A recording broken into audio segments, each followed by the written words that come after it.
നീ ഫ്രിഡ്ജിൽ വെച്ച തൈര് കണ്ടാർന്ന ഇല്ലടാ ഞാൻ കണ്ടില്ല. തൈര് നേന്ത്രപ്പഴം കാരറ്റ് കക്കി അരി മഞ്ഞപ്പൊടി എല്ലാം ഉണ്ടല്ലോ. നീയെ കുക്കിങ് അല്ലടാ. ഇതെന്റെ പുതിയ റെസിപ്പിയാ. ഇത് കേരളാക്കണ്ടല്ല. നല്ല ഗ്ലോ കിട്ടും. നിനക്ക് ഗ്ലോ കിട്ടുമെന്ന് അറിയില്ല, പക്ഷെ എന്റെ കയ്യിൽ നിന്ന് ഫ്ലോനൊന്നും കിട്ടും കേട്ടോ. ആരുടെ ഞാൻ കുട്ടിച്ചു കൊണ്ടുപോന്നു.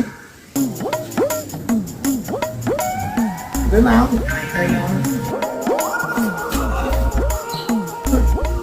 എങ്ങനെയുണ്ട്? കൊള്ളാല്ലേ? ഇന്നാണ് അതിന്റെ ഹൽദി. ഇത് ഈ വെള്ളരിക്കയും തൈരും മഞ്ഞപ്പൊടി ഒക്കെ വെച്ചിട്ടുള്ള ഒരു പരിപാടി. കുറച്ച് ഉപ്പും കൂടി ചേർക്കാറുന്നില്ലേ? ഉച്ചത്തേക്ക് പുളിശ്ശേരി ആക്കണ്ടായിരുന്നു. ഓരോ പ്രാന്ത്.